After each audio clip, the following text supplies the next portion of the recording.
Assalamualaikum warahmatullahi wabarakatuh. Bismillahirrahmanirrahim. Alhamdulillahirabbil alamin. Wassalatu wassalamu ala asyrafil anbiya'i wal mursalin sayyidina wa habibina wa syafi'ina wa maulana Muhammad.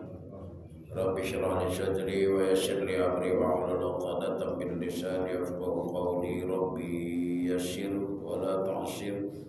Rabbi tamim bi khair. Subhanaka la ilma lana illa ma 'allamtana innaka antal alimul hakim. Wa bis sanadil muttasil ila imamil muallif rahimahullahu ta'ala wa adama nafa'a bihi fid darin amin. Qala abda'u bismillahi warrahmani wa birrahimi bil ihsani. Jamaah yang dirahmati Allah Subhanahu wa taala, pada malam ini kita mengkaji tentang akidah.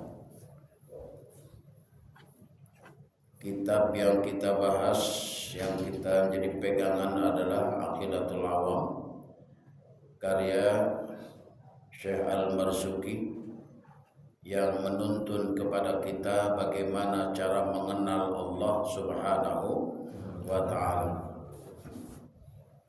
Karena kewajiban insan yang pertama itu di dalam Az-Zubad dijelaskan oleh Ibnu Ruslan, awwalu wajibil insan ma'rifatul ilahi bistiqani. Kewajiban insan yang pertama itu adalah mengenal Allah Subhanahu wa ta'ala, supaya ibadah kita nyambung kalau kita sudah kenal dengan Allah Subhanahu wa ta'ala. Karena itu di dalam acara ta'lim ini niatkan lillah, karena Allah menuntut ilmu ini agar kita mendapatkan hasanah fid dunya dan wa hasanah fil akhirah. Amin ya rabbal alamin. Kalau Syekh Al-Marzuki ini dalam bacaan nazomnya pakai lagu. Abda'u bismillahi warrahmani wa birrahimi daimil ihsani falhamdulillahil qadimil awwali al-akhiril baqi bila tahawuli. Jadi nazomnya seperti itu. Ini pertama muqaddimah. Abda'u dari kata bada'a yabda'u, memulai.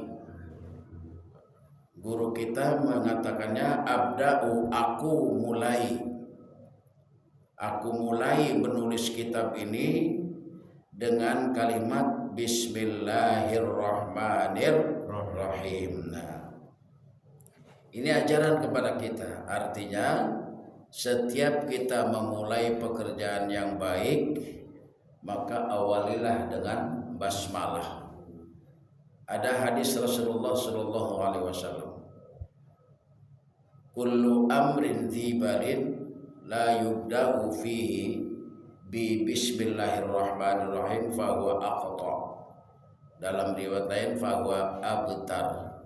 Dalam satu riwayat lain fahuwa abtar. Artinya setiap pekerjaan apa saja yang tidak diawali dengan ucapan bismillahirrahmanirrahim, maka tidak mendapatkan rahmat Allah Subhanahu wa ta'ala. Ini yang pertama. Jadi kita, ajaran dari Rasulullah disampaikan kepada para ulama dan disampaikan kepada kita, dan ulama ini menulis dalam kitab ini. Dia bilang, aku mulai menulis kitab ini dengan ucapan Bismillahirrahmanirrahim. Ya, baik. Dijelaskannya dalam penjelasannya daimil ihsan. Daimil ihsan, setiap pekerjaan yang baik. Setiap pekerjaan yang baik harus diawali dengan ucapan Bismillahirrahmanirrahim. Nah, sekarang kita buka dulu apa itu Bismillahirrahmanirrahim. Itu adalah bagian daripada suratul Fatihah. Suratul Fatihah ada berapa ayat? Ada 7. Itu isyarat. Ada 7. Rukun sujud ada 7. Kening, kedua telapak tangan, kedua lutut, dan kedua jari-jari kaki. Ada 7. Kalau kita melakukan umroh dan haji, tawaf 7 utara, sa'i 7 utara, melontar jamarat 1 kali melontar dengan 7 batu. Jadi hitungan 7 itu ternyata ada kaitannya dengan surat dari Allah Subhanahu wa taala. Al-Qur'an itu enggak ada bab, adanya surat. Dari suratul Fatihah sampai surah An-Nas, semuanya surat. Berarti surat ini harus kita baca. Isinya apa sih surat dari Allah Subhanahu wa taala?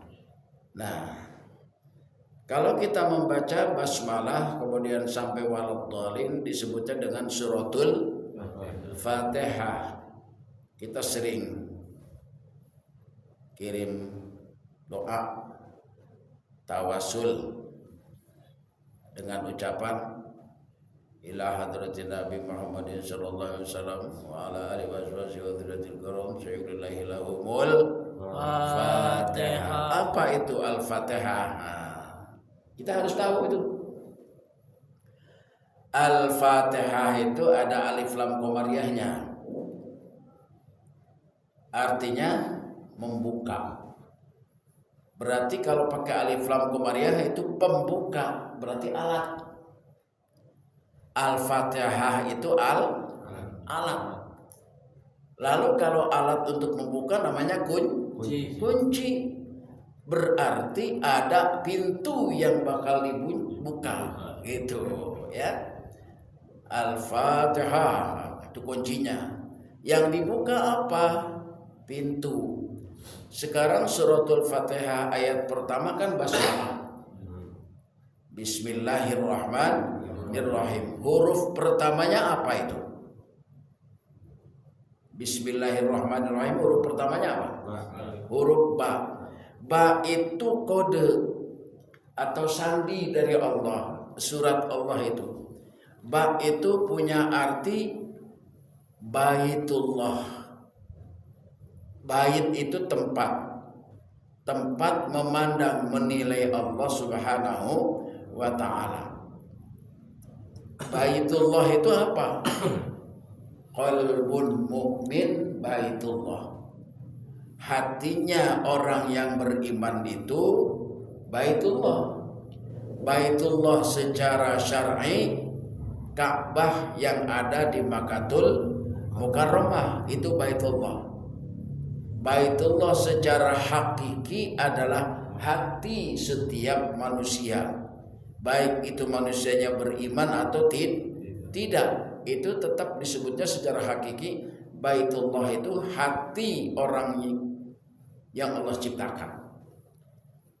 Baitullah itu diartikan rumah Allah, hati-hati. Allah tidak butuh rumah. Allah tidak butuh arah. Allah tidak butuh tempat. Yang butuh rumah, yang butuh tempat, yang butuh arah adalah manusia. Jadi kalau Allah tidak punya tempat, karena Allah itu muhitun ala kulli syai'. Allah itu meliputi seluruh makhluk yang Dia ciptakan. Nah, jadi Ka'bah Baitullah secara syar'iyah yang ada di Makkatul Mukarramah. Baitullah yang hakiki adalah hati manusia. Karena Rasulullah menyatakan qalbun mu'min baitullah. hati orang yang beriman itu adalah tempat memandang dan menilai Allah Subhanahu wa ta'ala. Dibuka oleh kita pintunya dengan Al-Fatihah itu Baitullahnya apa? Qalbu kita buka. Begitu kita buka itu qalbu, nah, tahu qalbun? Hati. Makanya ketika sholat disuruh berdoa Rasulullah, ya muqallibal qulub, wahai yang membulak-balikan hati, itu tsabbit qalbi ala dinik, tetapkanlah hatiku pada keyakinan agamamu. Qalbun itu lapisan pertama, luar, artinya elastis, cepat berubah, sebentar rajin, sebentar malas, sebentar ngantuk, sebentar tidak. Jadi cepat berubah, itu hati, ya. Qalbun. Lapisan kedua namanya fuad. Fuad itu mata hati, atau disebut dengan, kalau Syekh Al-Imam Al-Ghazali menyebutnya ainul basar. Ainul basar, mata hati. Nah, di lapisan kedua. Lapisan ketiga namanya thaghafi. Kita membuka Baitullah, membuka hati. Lapisan ketiga namanya thaghafi. Thaghafi itu hati nurani. Jadi ada mata hati, ada hati nurani. Lapisan keempat namanya lub. Lub itu lubuk hati. Kita sering bicara, saya berkalam dari lubuk hati saya. Lubuk hati yang paling dalam, lapisan keempat itu, ya. Lapisan kelima namanya nur. Ada nurullah, ada nur Muhammad, ada nur insan di situ. Pada saat tidur, nurullah dan nur Muhammad tidak keluar, dia nafas terus dalam tubuh kita. Yang keluar tidur itu nur insan. Ya, kalau kita tidur nafasnya jalan terus karena nurullahnya dan nur Muhammadnya tidak tidur. Kan itu di dalam isyarat ayat kursi, la ta'khudhuhu sinatun wala naum. Nurullah dan nur Muhammad itu tidak butuh ngantuk dan tidak butuh tidur. Terus dia setiap saat sampai kita kembali ke hadirat Allah. Nur insan itu yang tidur, dan bahkan saat tidur dia kelayaban, yang disebut oleh kita bermimpi. Nur insan itu. Nah, itu di lapisan kelima. Lalu lapisan keenam namanya sir. Sir itu rahasia. Ada sin dan roh. Rohnya Rasul Allah. Sinnya singkatan dari rahasia. Rahasia Allah yang dititipkan kepada kita berbentuk apa? Itulah mengenal Allah. Kalau kita sudah mengenal ruh di dalam diri kita, itu namanya sir. Di lapisan ketujuh namanya sirrul asrar. Dalam lapisan ke langit ketujuh, ketika Rasulullah Mi'raj ke Sidratul Muntaha, sirrul asrar, lapisan ketujuh dalam qalbu, itulah Sidratul Muntaha. Jadi langit, 7 lapis langit itu qalbu. Lapisan pertama qalbu, lapisan kedua fuad, lapisan ketiga taghafi, lapisan keempat lub, lapisan kelima nur, lapisan keenam sir, yang lapisan ketujuh sirrul asrar. Itulah 7 lapis langit yang ada di dalam diri manusia. Sidratul Muntaha, kesadaran terakhir. Sidrah itu kesadaran. Kita sering ngomong sadar. Kesadaran terakhir, kita membuka qalbu untuk jumpa dengan Allah Subhanahu wa ta'ala. Gitu. Jadi Al-Fatihah itu bukan hanya sekedar ucapan Al-Fatihah. Jadi membuka qalbu kita agar koneksi berhubungan dengan Allah Subhanahu wa ta'ala. Baik.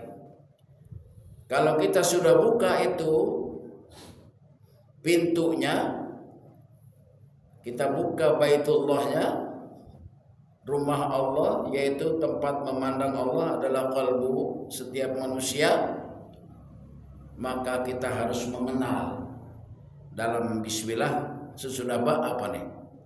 Sesudah ba hurufnya apa? Sin.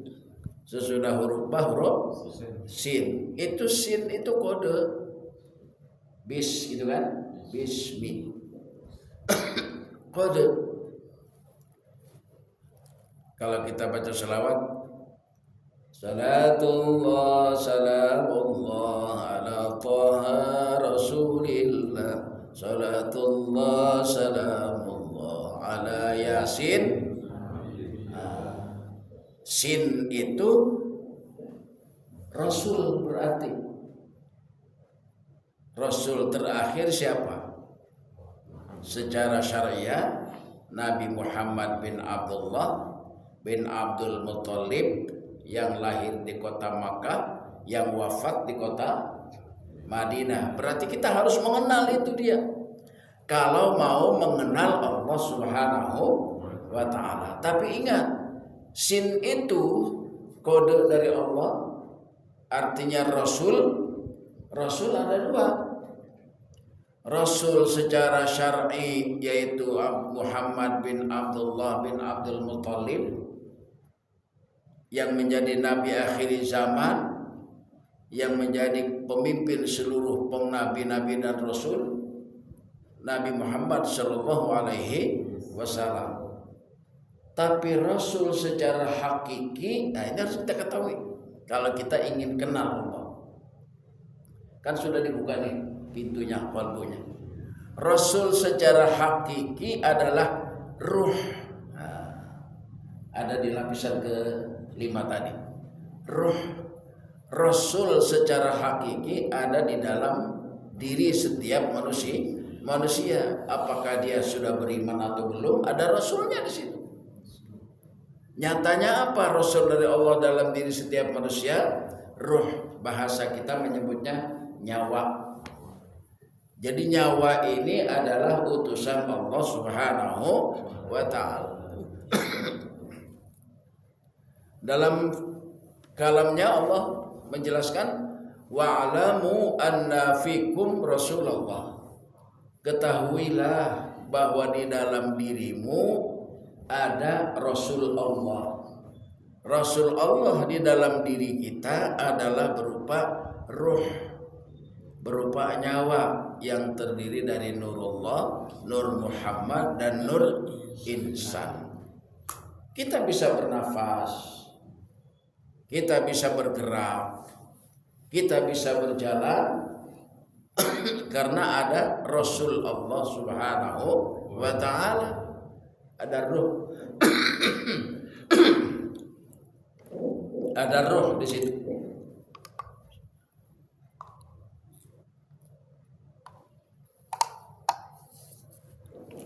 Rasakan itu. Hadirnya ruh berarti kita hadirnya Allah Subhanahu wa ta'ala. Itu kuncinya. Kalau kita sedang sholat tidak merasakan bahwa nyawa ini adalah digerakkan oleh Allah, berarti nggak khusyuk. Karena khusyuk itu bukan hafal artinya, nggak jamin itu. Fatihah tahu artinya, nggak jamin khusyuk kalau tidak kenal Allah Subhanahu wa ta'ala. Tahiyat hafal artinya, nggak jamin kalau tidak kenal Allah. Bagaimana cara mengenal Allah? Ini dia nih. Cara mengenal Allah, maka kita kenali diri kita, bahwa di dalam diri kita ada Rasul Allah Subhanahu wa ta'ala berupa ruh atau nyawa. Nah, dan tidak sampai di situ. Ketika Allah mengutus Rasulnya ke dalam diri kita, ketika Allah mengutus Rasulnya ke dalam diri kita, saat kita usia 4 bulan dalam kandungan ibu, dikasih itu Nurullah, Nur Insan. Pada saat lahir kandungan ibu nih, usia 4 bulan. yang sudah jadi sekerat daging itu. Nurullah, nur insan. Lalu nur Muhammadnya kapan? Ketika lahir. Baik itu lahirnya prematur, umur 7 bulan dalam kandungan atau 9 bulan. Ketika lahir, keluarlah dari rahim itu kepala, maka Allah utus kembali nur yang ketiga, nur Muhammad. Makanya bidan dokter itu kalau lahir bayi tidak ada reaksi, bingung, dipancing supaya bereaksi, supaya nangis, supaya nur Muhammadnya hadir, dihadirkan oleh Allah Subhanahu wa Ta'ala. Tuh ya. Nah, pada saat 4 bulan. Nah, kalau sudah diutus itu ruh oleh Allah, itu utusan ruh dihembuskan oleh Allah ke dalam rahim itu. Kata Allah, wa nafakhtu fihi min ruhi. Aku tiupkan itu nyawa dari nyawaku. Allah yang berkalam. Aku tiupkan itu nyawa ke dalam janin dari nyawaku. Dihembuskan oleh Allah. Ketika Allah menghembuskan ruhnya ke dalam janin itu, Allah tidak serta-merta pergi meninggalkan, tidak. Allah perintahkan kepada malaikat, kamu ikut dalam rahim itu sampai si Adam itu lahir sampai meninggal lagi. Makanya dalam ayat Al-Baqarah ayat 34, usjudu li Adam, sujudlah kepada Adam. Sujud di sini bukan sujud sholat. Bahasa kita, wahai malaikatku, layanilah kebutuhan anak Adam. Allah perintahkan kepada malaikat, wahai para malaikat, layanilah kebutuhan anak Adam. Ketika Nabi Adam di surga, wahai para malaikat, layanilah kebutuhan Adam di surga bersama Hawa. Illa iblis, kecuali iblis. Iblis itu apa? Ada di dalam diri kita. Malas, apalagi pokoknya yang negatif-negatif itu iblis. Ngomongin kejelekan orang, berantem, itu iblis itu. Jadi iblis adanya di mana? Ada di dalam diri kita. Malas ngaji. Ya, adanya dalam diri kita, bukan di luar. Allah dalam diri manusia, malaikat dalam diri manusia, syaitan iblis juga ada di dalam diri kita. Makanya yang kelima itu kan dari nur tadi tuh. Qalbu, lapisan kelima adalah nur. Nur itu nih dia nih, nur. Cahaya yang nyaman itu namanya nur. Nyaman itu apa sih? Enak, damai, sama keluarga, nggak ada keributan gitu ya. Walaupun makan pakai nasi doang, pakai garam, tambah sate dikit. Nyaman saja. Tapi begitu ribut, dari nur jatuh ke nar. Jadi narnya ada di dalam diri kita. Nar itu kan cahaya yang panas. Berarti kalau ribut, gelisah, gak enak. Ketemu di jalan karena marah-marahan, buang muka, untuk mukanya gak diambil pemulung. Nah, itu dari nur ke nar. Nah, disertakan malaikat, kata Allah, usjudu li Adam, layani kebutuhan anak Adam. Nah, kalau di rahim ada satu malaikat, namanya malaikat hafazah, yang memelihara, menjaga. Di ubun-ubun ini, dalam diri kita ada 20 malaikat yang menjaga utusan Allah nih. Ruh itu kan utusan Allah, nyawa itu utusan Allah, disuruh dijaga oleh Allah kepada malaikat 10 siang 10 malam. Bagaimana kurang hormatnya itu Allah kepada manusia. Bagaimana tidak dimuliakannya kita oleh Allah Subhanahu wa Ta'ala. Jadi kita dilayani oleh 10 malaikat pagi dan malam, pagi dan siang. siang 10, malam 10 dilayani. Maul jalan-jalan, tapi jalan aja duduk itu tidak. Semuanya kita dilayani oleh Allah. Kita duduk dilayani oleh malaikat. Kita gatal digaruk oleh kita, itu dilayani oleh malaikat. Kita lapar, kita makan, itu sesungguhnya malaikat melayani kebutuhan anak Adam. Tapi kita nggak sadar, harus sadar kalau kita sudah membuka pintu dengan Al-Fatihah, ingin jumpa dengan Allah Subhanahu wa Ta'ala gitu. Kita kan nggak sadar, merasa jalan-jalan aja sendiri, tidur aja. Padahal semuanya itu kita dilayani oleh malaikat Allah Subhanahu wa Ta'ala. Di ubun-ubun malaikat Jibril itu sayapnya 600. Jangan dikonotasikan punya sayapnya seperti sayap burung, bisa terbang gitu kan.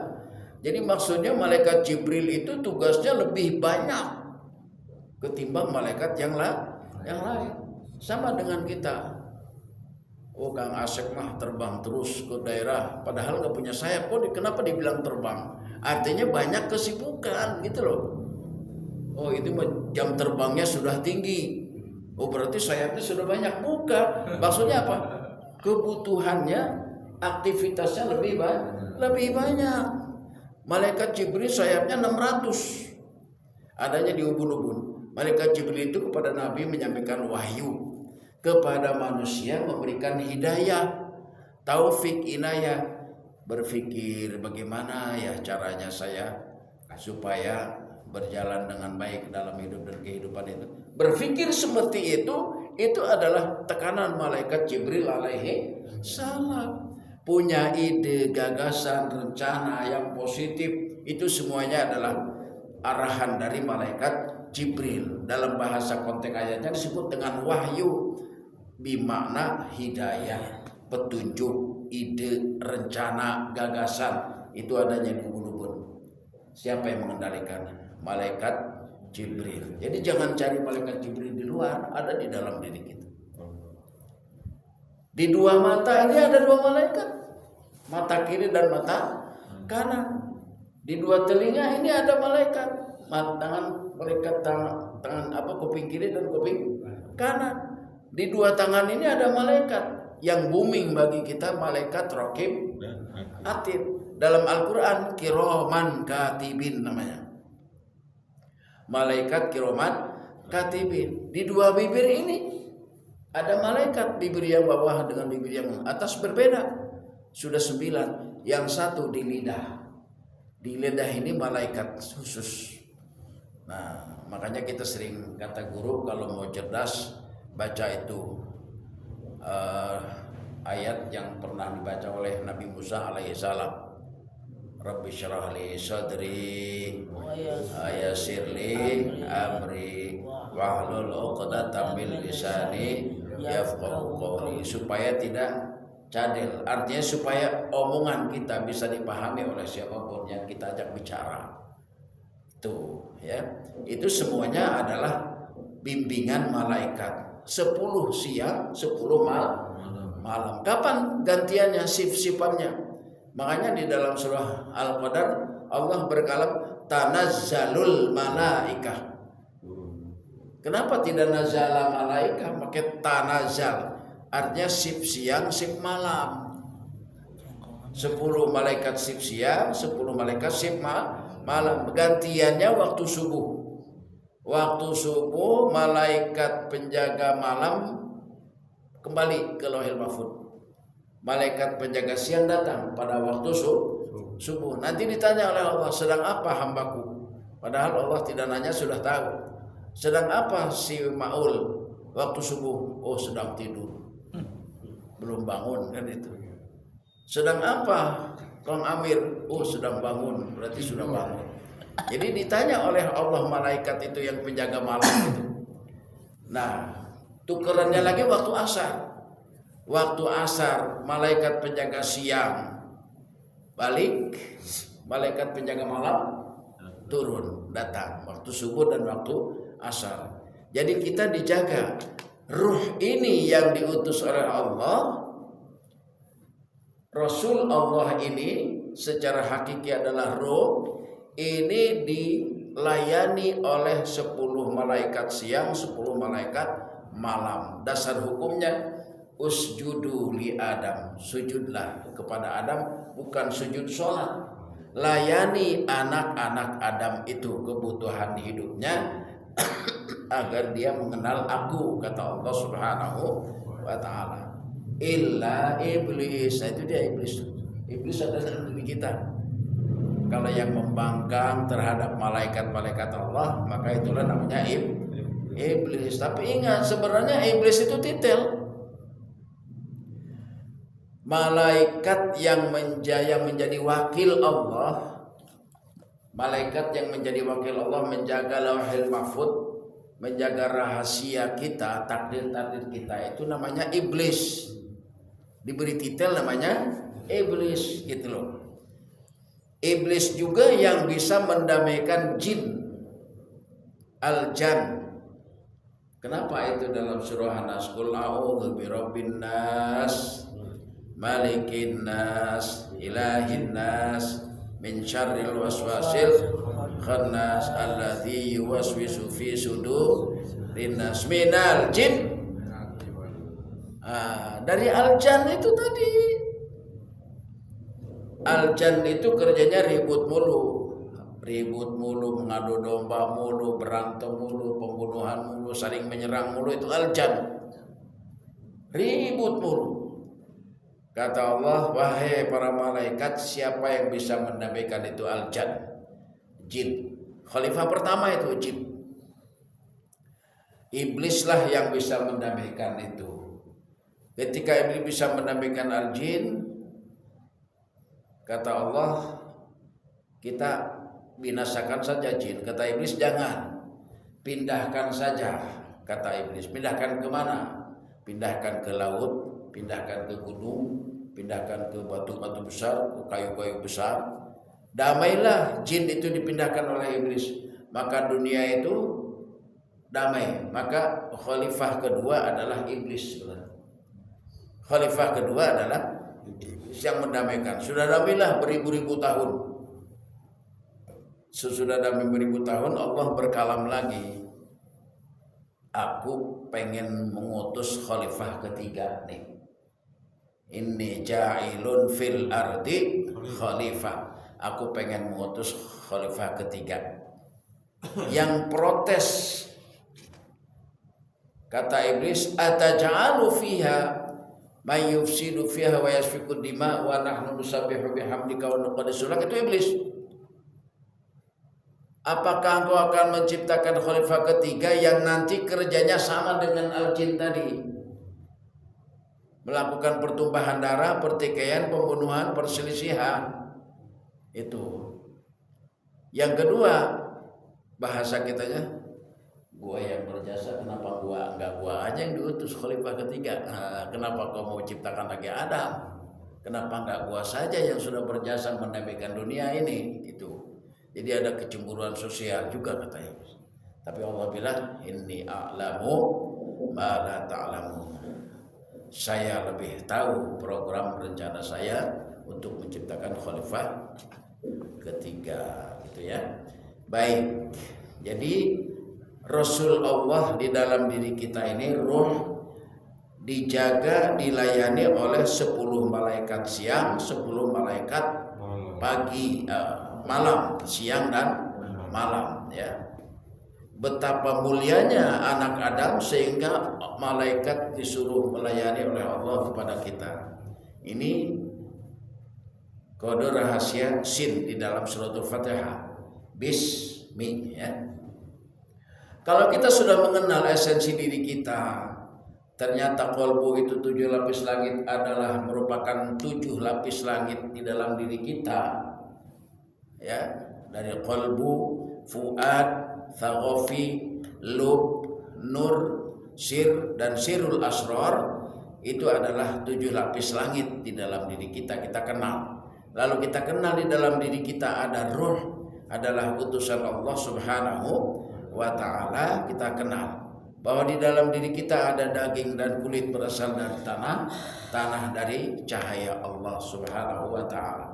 tulang-tulang yang ada dalam diri kita berasal dari air dari cahaya Allah Subhanahu wa taala. Urat-urat yang ada dalam diri kita berasal dari udara dari cahaya Allah Subhanahu wa taala. Darah berasal dari nur atau nar Allah Subhanahu wa taala. Kita paham ini. Kita ingin kenal Allah Subhanahu wa taala. Kemudian kita pelajari sin secara Rasulullah secara syariah. Nabi Muhammad bin Abdullah bin Abdul Muttalib yang lahir di kota Makkah, yang wafat di kota Madinah, yang menerima wahyu Al-Quran dari Allah Subhanahu wa taala, yang menjadi nabi akhir zaman, nabi yang terakhir dari seluruh nabi-nabi yang 124.000 nabi yang diutus oleh Allah Subhanahu wa taala. Berarti kita pasti kenal Allah. Bagaimana selanjutnya? Mim. Nah, mim. Mim itu apa? Ma'rifah artinya. Mim itu ma'rifah, berarti kita mengenal siapa? Coba lihat selanjutnya. Mengenal siapa? Allah. Bismillahi, berarti mengenal Allah. Baru sholatnya khusyuk kalau sudah kenal itu. Ya, minimal kuncinya kita ketika sholat, ketika bernafas, ketika mengaji, ketika tidur, ingat saja bahwa ruh ini adalah utusan Allah Subhanahu wa ta'ala. Baik, sampai sini dulu ya. Nah, jadi sampai kepada kalimat Bismillahi. Kita kenal Allah. Allah itu Maha Rahman, Allah itu Maha Rahim. Semoga bermanfaat. Terima kasih atas segala perhatiannya. Wassalamualaikum warahmatullahi wabarakatuh.